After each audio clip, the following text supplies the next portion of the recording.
It's the Ross Tucker Football Podcast. Oh, yeah, it is. But it's not just any Ross Tucker Football Podcast. It is a Wisdom Wednesday, presented, of course, by DraftKings. And today's Wisdom, we are talking with Dustin Smith. He is basically in charge of the Madden ratings that have been talked about so much over the last week, the quarterback ratings, the 99 Club.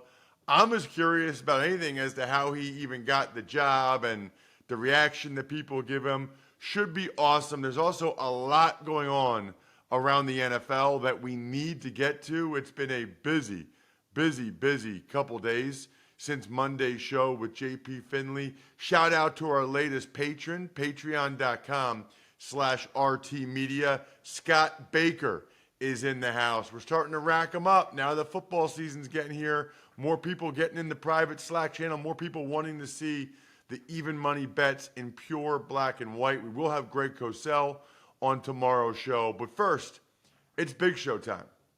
The Big Show. Well, I've been looking forward to this one for a while. I feel like I say that all the time, but very excited to be joined by the man behind the Madden ratings. I don't even know what his title is. I just know that I asked the folks at EA, I want to talk to the Madden ratings guy, and they gave me this guy, Dustin Smith. Never met him before in my life. Dustin, what's up, man? What's your official title? Well, I guess it depends on who you talk to, because like we have an internal title, and that's technically assistant producer, and then there's the external title, and that's pisser off of NFL players. So it really it depends on like who you ask, like what they want to call me, and it just varies from that. It's amazing. Well, so let's do a little bit of background here, because obviously a lot of people really love Madden video game, and it feels like the grade has become as important as anything. How did you get the job? Like, what is your background to get to where you are now as being the Madden rating guy? This is a good one. Like I didn't go to college. I started as a QA tester. I worked my way up. Like one of my biggest things I paid attention to was like what you can kind of see behind me was I'm a big gear guy. Like I love helmets. I'm a very detail oriented guy. You know, like that was my main passion. I still do a lot of it now, but like I transfer that as well into like the ratings process and systems that we do. It's always about attention to detail. And like if I had to say how I got here, a little bit of luck, a lot of bit of passion, and maybe just some good know-how and on hopefully encapsulating what an NFL player is for our game. But I think everybody has a different opinion on that maybe. All right, so did not go to college. You just got a job with EA early. 2010. I've been at this for a little bit now, I guess. I would say like when you start from the bottom and you learn from like every single aspect of like, I was putting in bugs on uniforms at first. I was bugging gameplay. I was doing this. I was bugging that. Guys' jersey numbers, et cetera, et cetera. And it's just kind of all encapsulated. Like I would start working heavily with our roster guy at the time, and he knew I was very talented. He ended up leaving around 2016, I want to say, and they had picked me to fill the role when he left. So I'm not upset about it. Like it's a great job. Funny enough, he ended up coming back a few years ago, and now we both work together doing the same thing now, which is pretty fun. It's kind of like when you've seen it all change and transfer through the years, and now we've got all these ratings where we had a lot fewer ratings back in the past. Now we have all this more information like NGS and all these other things that we can use to kind of dial these in, versus back then it was, well, he outran this guy, so he should be faster than that. And you know what I mean? A lot of those things that you just couldn't contextualize unless you saw every play that you needed to see, and hopefully that still was kind of good because it was still kind of by feel. So we've got a lot better processes in place now that we can kind of use and build upon and make them more accurate, but it doesn't really change the fans' perspective of they think that we do a bad job all the time. Unless their players are their favorite players are 99, most everybody says X players disrespected. It just is what it is. Well, listen, I'm a former player and I'm in the media, so like I always say, if you're not getting criticism, then nobody knows who you are, nobody knows what you're doing, nobody cares. I am curious though about the process. So you've been part of this, Dustin, since doing the grades since like 2015, or the ratings since 2015? Yep. And like on top of that, like I do a lot of other things. Like I set what a player looks like from head to toe, their helmet, their face mask, their visor, what elbow bands, the gloves, the shoes, all that. And a lot of guys change them from week to week, and I try and keep up with that. It's a lot. It's a whole lot of things. Like then you keep on top of that, like a lot of the other things we got to get right. We got to get height, weight, hometown, college, this, that, the rest. So there's a lot that goes into rather than just the basic numbers, the 52 ratings you see at home in there. We got to handle all of the information that you see on the player, not just the numbers. What do you mean by 52 ratings? That is the total number that we have, which I can't remember if that counts the overall rating or not. But, that's your speed, your strength, your awareness, your play rec, your block shed, your tackle, your throw power, all that. There we have a total of 52. 52 for each guy, or it depends on the position? For every player, they have 52. Now, that doesn't mean like a potentially a guy that's like it's throw power to potentially, a backup middle linebacker probably isn't going to mean much unless they played quarterback in high school, because I want to say Ty Summers is a great example of that. Like he played quarterback, I think even into college, and we rated him appropriately on that. Like I actually had somebody call out, why does Hassan Reddick have a 77 carrying? He doesn't even carry the ball. I'm like, yeah, but he was a running back in high school, so he's actually pretty decent at it. He's got some history at it. So like we try and like take account all of those factors, and we look back when we're creating the guys like that. Same thing with like kicking and punting. Maybe a guy, did it in the video, did it in off season, has fun, was a good soccer player, one thing or the other. And we try and like take note of all of that and be as contextualized as we can be. Okay, so then when you look at the 52 different ratings that each player has, you mentioned some of the next gen stats. What do you guys use to come up with the awareness, the speed, all those things? Speed, acceleration definitely is driven a lot from next gen. We have all the mile per hour data that we have available to us.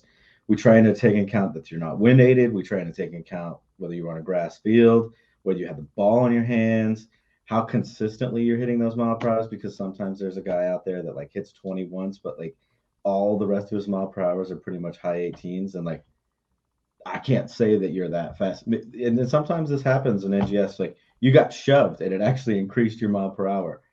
So we won't factor that into the rating. Like we try and make sure that it's all appropriate, based on in reality, based on factual numbers that we have available to us.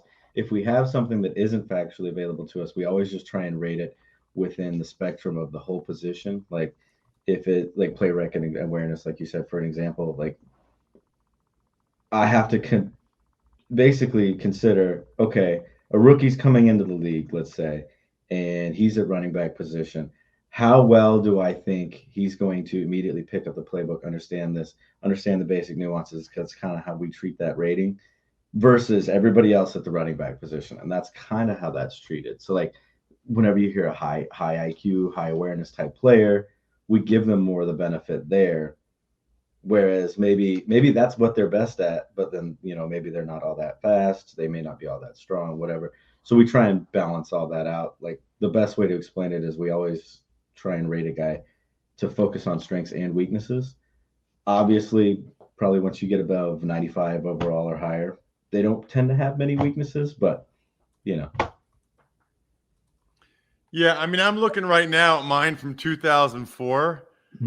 I don't know how my awareness is 67, bro. My awareness was legit. My strength was pretty good. You could have actually had my speed and agility a little bit lower. How do you do like agility? Like because that's not really next gen. Agility is mostly kind of derived from 3-cone, but we also kind of look a little bit at short shuttle and then try and go off tape of just agility is the simplest explanation of it, because we added change of direction a few years ago. Change of direction is more your ability to accelerate and then come to a stop and then turn, sharp cuts, things like that. Agility is more like if you're running at full speed, how much can you curve or turn without slowing down?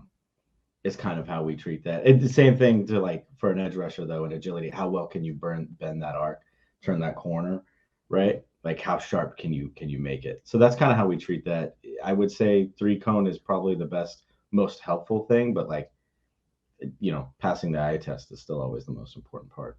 I will say, as somebody who was 19 in 2004, you cannot fault me for those ratings. No, that's okay. I'm actually higher than I probably thought I would be. That's fine.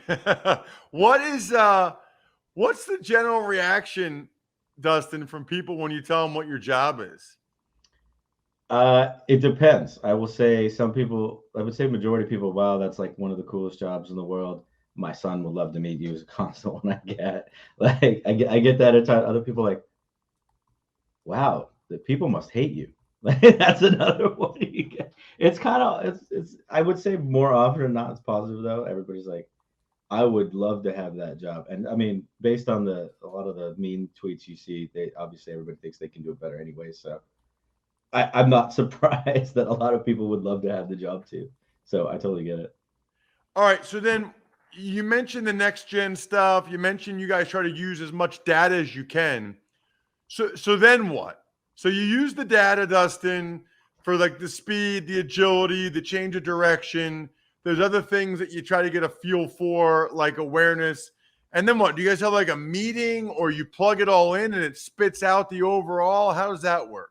So yeah, once all the ratings are in, we have a calculation button that spits out an overall. But then on top of that, like what'll help us come to stuff like that is, X player may have ran this 40 time and that, we have like a baseline that equates to X rating, let's say. But you have to still look that fast and perform that fast with the ball in your hands on tape because the underwear Olympics don't mean anything, as we've seen a number of times in the past. You can put up all the best numbers, but if you can't translate that on the field, we shouldn't overrate you for that, right?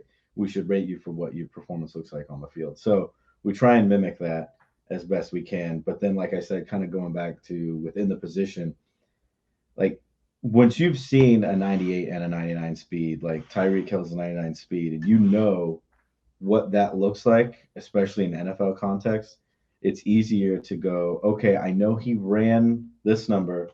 I saw him just accelerate past other people. I know that player ran this number.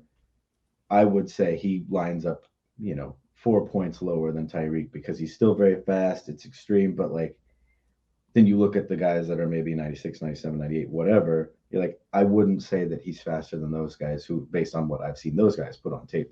So it's a collection of, once you've been doing it for a while, you like kind of, and agility is kind of like a good example of that too. Once you've been doing it for a while, you kind of start to get a feel of like, that's an 87 agility. That's a 91. That's special. That's average. Kind of scout's eye, but like, I'm not going to act like we're perfect because that's what the weekly roster updates are for. Because like all you can say what you saw, but then a guy can come out and make you look silly and look way better than what you originally saw. So that's why we allow ourselves to change it. Man, I don't play video games really anymore, but in college, we played so much Madden, EA college football, and drank Labatt Blue Lights while we were doing it because that's what you do when you're playing video games like Madden. You drink Labatt Blue Lights with friends and live life to the power of we. Always enjoy responsibly. Beer, Labatt USA, Buffalo, New York. Dustin, are you surprised at all by the popularity of the ratings and just how big of a deal it's become?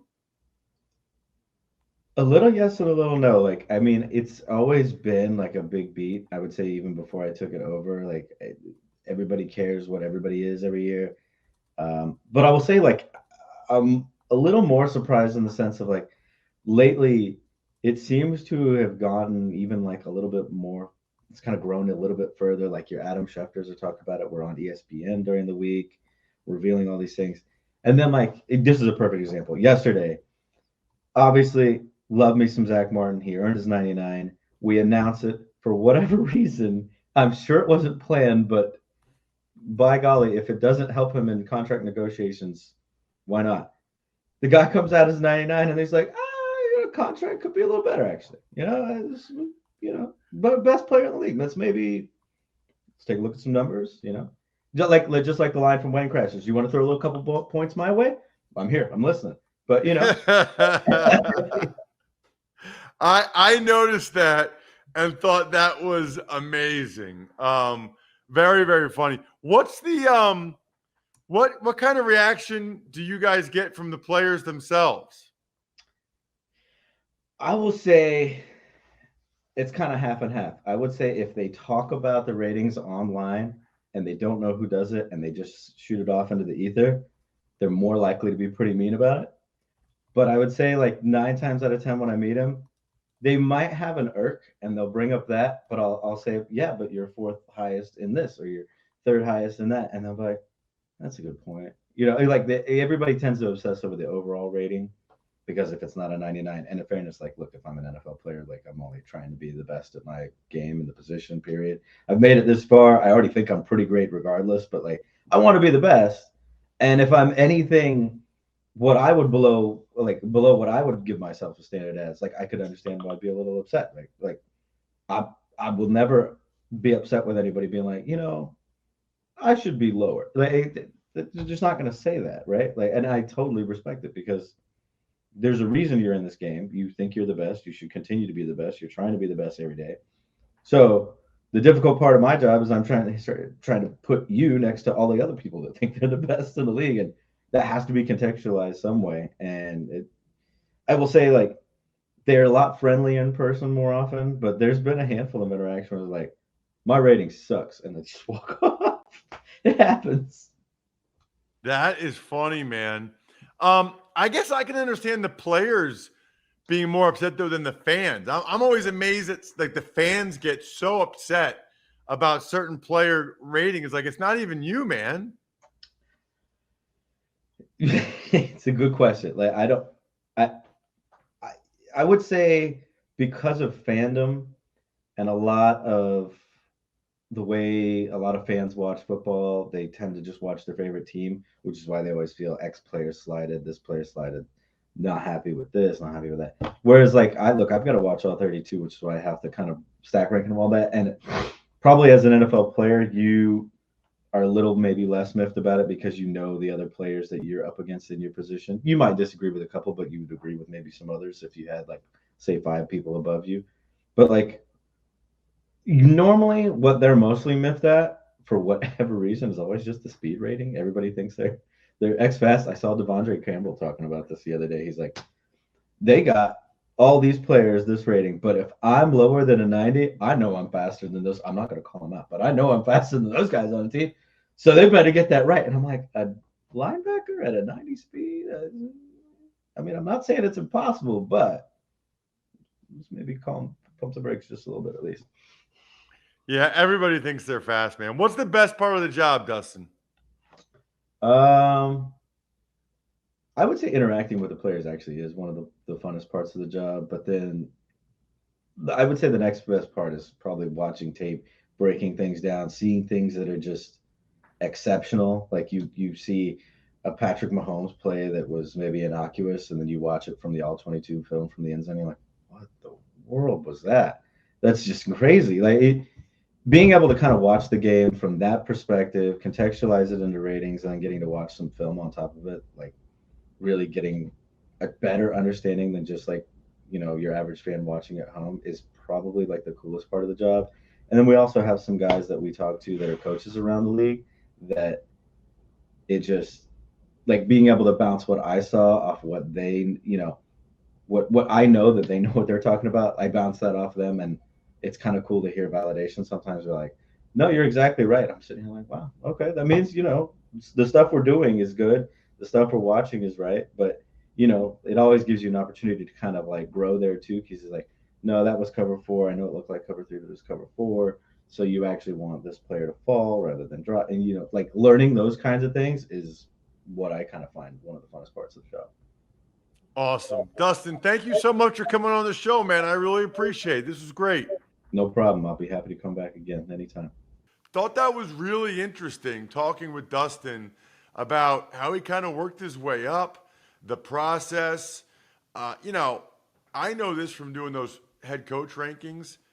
There's always going to be criticism. Any ratings you ever do, you're never going to have everybody happy. Now, there's some in particular that I disagree with that Dustin did, but that's not really what I was most interested in. What I'm most interested in is all of you going to westshorehome.com/Ross. I know a lot of you are like us, and you look at some of the showers or bathtubs in your house, and you're like, man, it'd be kind of nice to modernize that. It'd be kind of nice to upgrade that. If you've ever thought that, even a little bit, go to westshorehome.com/Ross. I actually know these guys. It's based in central Pennsylvania, but now they're like nationwide. Several of you have already gotten new bathroom sets, new bathtubs or showers from them, which is awesome. I love it. You can get a free estimate and free installation right now, which is insane. And even if you just get the free estimate, that counts as a sponsor confirmation email to win an awesome press pass from me or to get in the next best ball draft, which we're going to announce next week, has a huge prize. It's westshorehome.com/Ross. Tuck's Takes. All right, Ross. CBS announced their NFL broadcast crews for this year, and there was a familiar name on it, Ross. You. Appreciate the kudos to the people, to the patrons on the private Slack channel and on social media. Yeah, I guess I'm part of the 7th crew on CBS this year for NFL games. Looks like I'll be getting 4 games, which is awesome. Very excited about that. Week 1 was already announced. It's the Titans at the Saints. So Titans and Saints fans, I'm excited for you to get a chance to watch me call your team in a regular season game. Should be a lot of fun. And that might not be the last announcement, Jack, as it relates to my fall from a football standpoint. So keep your eyes and ears peeled. Lots of contract news, even ones going on as we record that we'll get to later. Most interesting being Saquon Barkley is signing a 1-year agreement with the Giants that gives him a $2 million signing bonus and up to $909,000 in incentives. Right, so the incentives are not easy to reach, but if he has a great year, he makes $11 million as opposed to 10.1. So he has a way to make more money than the franchise tag. That's rare. And then a $2 million signing bonus. I mean, he wouldn't get $2 million till October 1st after 4 weeks. Now he just got it yesterday. So time value of money, got it more than 2 months in advance. So he got something. I think I would have waited 45 days, would have missed all of training camp, and would have told them, if you want me there earlier, you cannot franchise tag me again next year. But Saquon felt differently, and that's fine. I don't think he got a whole lot in return for showing up 45 days before he had to get the 10.1 mil. Some other deals include the Saints bringing back tight end Jimmy Graham. Seahawks signed Uchenna Nwosu to a 3-year, $59 million extension with $32 million guaranteed. Cowboys signed Trayvon Diggs to a 5-year, $97 million extension. The Raiders signed cornerback Marcus Peters. The Texans signed Titus Howard, former first-round pick, to a 3-year, $56 million extension that includes $36.5 million guaranteed. And the Chargers, the big one, signing Justin Herbert to a 5-year, $262.5 million deal, making him the highest-paid player in NFL history. So, I mean, until Joe Burrow signs, and Joe Burrow will get more, it'll be the 4th game of leapfrog this offseason. I don't really know what to say about these contracts, honestly, other than good for them and good for you guys that head over to the DraftKings app and sign up with code Ross and start playing best ball today.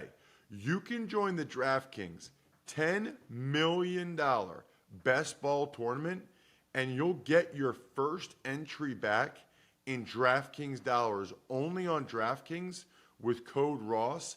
I am a huge, huge fan of best ball and a huge fan of playing against you guys in best ball with Joe Dolan in the middle of the draft for the people that won in June. So make sure you download the DraftKings app and use code Ross. Already excited for Greg Cosell tomorrow. Should be awesome. I think we're done here. Thanks for listening to the Ross Tucker Football Podcast. Make sure to also subscribe to the Fantasy Feast, Even Money, Business of Sports, and College Draft. All available at Apple Podcasts, rosstucker.com, or wherever podcasts can be found. Shout outs, as always, Pizza Boy Brewing, Sporticulture, HumanHeadNYC.com, SteakhouseSports.com, Go-Bangles.com, BackOfficeSchedule.com, and MyFrontPageStory.com.